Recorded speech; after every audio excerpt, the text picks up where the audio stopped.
Hello everybody. So you decided that you are ready to cut out the meat and the dairy. There's no more trying to convince you. You're just ready to do it. So let's hop right on into this video. The first thing that you need to do to be able to prepare to let go of the meat and let go of the dairy products is to prepare for it. So for your preparation, I need you to know why you even decided to do this, because there's going to be moments where you feel like backing out and eating that piece of chicken when you know that's not really what you want to do. So remember your why. Always remember your why. Okay, you have to prime your mind for this thing. I'm going to list some benefits of releasing dairy and meat from your diet so that you know how you're going to be benefiting from it. And I promise you, this life change is going to be absolutely phenomenal. You are not going to regret this. So let's talk about going vegan. What is vegan? So vegan is literally just cutting out meat and dairy from your diet, and we also do not eat any eggs. You can be vegan with your food, or you can take it to the extreme with animal products, as far as in your clothing, cutting out all of that stuff. But as far as eating goes, that's what being vegan consists of. Listen, do not overthink this process as you go through it. You do not have to worry about being gluten-free right off the bat. You don't have to worry about all the extra stuff or trying to be a superhero when it comes to eating extremely healthy and just going cold turkey. No, but if you want to, that's fine. But we're trying to keep this process as simple as possible so that you can get the best results and make a lifelong change, a lifelong transformation, okay? This is not a race. This is a marathon. So take your time and pace yourself. I am here for you each and every step of the way. Okay, so in the last video, we talked about what it meant to be vegan. We talked about preparing your mind for it. I also want to let you know that I am not a doctor. So if you feel like there's a food that's causing you an allergic reaction, please consult with them, because like I said, I am not a physician. I'm not a dietitian. I'm simply just a woman who has been vegan for going on 4 years now, and I'm going to expand my knowledge and give it my knowledge and wisdom. I'm going to give it to you. Okay, perfect. So now let's talk about the first step that you're going to take. So the first step in this journey is for you to think about what you eat. So make a list of each meal that you eat, okay? And then look at how much meat and dairy you actually consume on a daily basis. The first thing that you have to do is become aware. Yes, aware. Becoming aware of what you eat is going to make it easier for you to see what you need to cut and what you need to replace. So as of right now, we are just becoming aware of the foods that you are consuming, the ones that have meat and the ones that have dairy. Yes, fish is also included. Fish is considered a meat, okay? So if you eat fish, take note of that as well. Eggs, take note of that as well. Dairy products means milk, yogurt, cheese, all of that right there. Put it on your piece of paper and list out the meals with the ingredients that you currently use. Now that you become aware of the things that you eat on a daily basis, let's go ahead and try to see what we can cut out, okay? So we're going to make slow progress towards this. Like I said in the previous video, you don't have to do cold turkey. We want to make realistic changes. So on your list that you are currently looking at, I want you to look at the meal that you eat the most and then see which product you can go ahead and cut out. For example, if you are a chicken lover and you love to have you some baked chicken, fried chicken, all of that type of stuff, chicken wings, let's go ahead and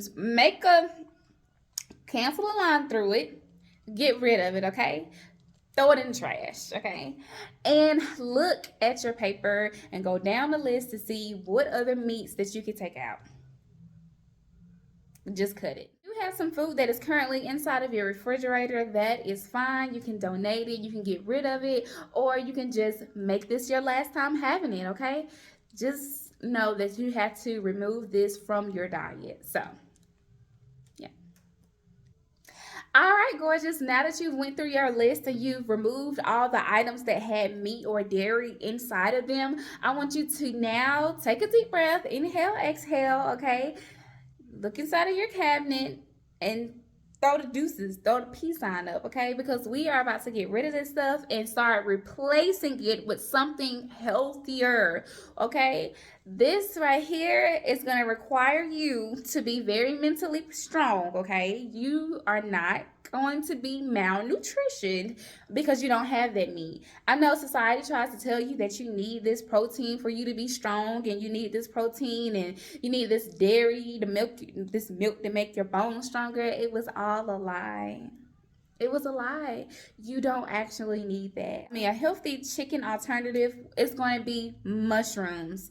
You can even make fried mushrooms. You can make mushrooms taste like steak. This is the thing that we all have to realize. A lot of times, we're not eating this meat for the taste of it. No, you're eating it for the texture of it. Just imagine, would you eat a piece of chicken raw, straight out of the, well, of course you wouldn't eat it raw. What I mean is, would you eat a piece of chicken that has been unseasoned, like you just boiled it and didn't put no salt, didn't put no onion, no garlic, no pepper, none of that stuff, no barbecue sauce, no, none of that? Would you eat that? Like, would that be delicious? No. If you have a steak, would you eat a steak without any seasonings or anything like that on there?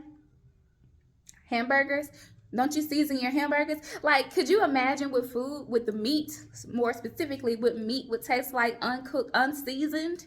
Yeah. So when it comes down to thinking about this, realize that the same seasonings that you use to put on your meat, you're going to be using those seasonings to put on your vegetables. You're going to be using those seasonings to recreate the taste of that meat so that you won't feel like you're missing it. So the main thing for us at this point is going to be to get you out of the habit of trying to go for that texture. You will get full. The thing about being vegan and cutting out meat and dairy is that you can actually eat a whole lot more than you used to. So you get to eat in abundance. And instead of thinking about the things that you are going to be cutting out, let's think about the things that you are going to be adding. So you have to have an abundance mindset. Look at all these amazing foods that I'm going to be adding to my body.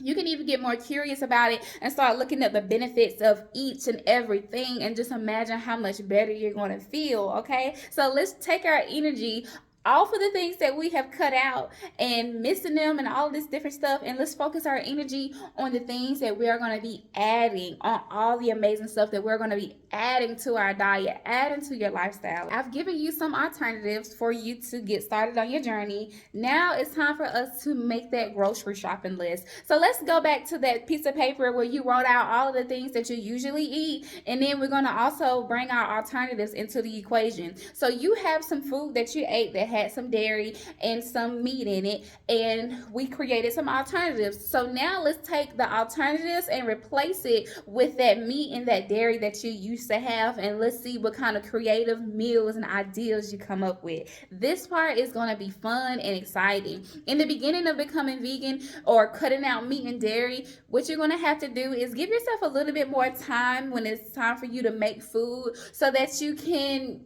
not feel so rushed and really add some tender love and care to the food that you are putting inside of your body. This is not going to be something that's going to happen in 10 minutes. Okay, in the beginning it's going to take you a little bit to understand how vegetables are made. For example, when I first went vegan, for some reason I thought that I needed to cook my mushrooms the same way that I cooked that chicken, and that is just simply not the case. It is not going to take you 30 minutes to make the main course of your meal anymore. Like, that's just not a thing anymore. So vegetables cook a whole lot faster than meat. Okay, so that's something to be excited about. However, it's just a learning curve, so we're going to get over that learning curve and we're going to take your time with it. All right, now that you've created your first meal, put your alternatives in there and tasted it, please drop some pictures. I want to see some pictures in the comment section, and then also let me know how your first vegan meal tasted. How does your first meal with no meat and dairy tasted like? Okay, let's talk about it. So this is the basics of how to get started on your journey. Now at this point, all you have to do is play with some recipes. Now what you want to do is you want to connect with other people who are living a similar lifestyle to you when it comes to the eating. I know a lot of family members that you have currently may not be trying to hop on the same train as you and cut out their meat and cut out their dairy products. So if you go to a cookout or a family gathering, you're going to be, you're going to see that food there. So now it's just adjusting your lifestyle to the new norm and creating an environment where you have other people who have the same likes and interests as you, so that you won't feel so isolated and alone in this. And another thing that I do want to mention is meal prepping. So it will be a lot easier for you to prep your meals in the beginning of this and throughout your journey, so that whenever you do get hungry, you won't be so tempted to stop by this fast food restaurant and pick up something that you really know you don't want to have. There's not a whole lot of vegan restaurants in Anderson, South Carolina as of right now. However, that will change. I don't know. I mean, it could be you. You could be the first person to go ahead and hop out in Anderson and start a vegan food restaurant. You just never know.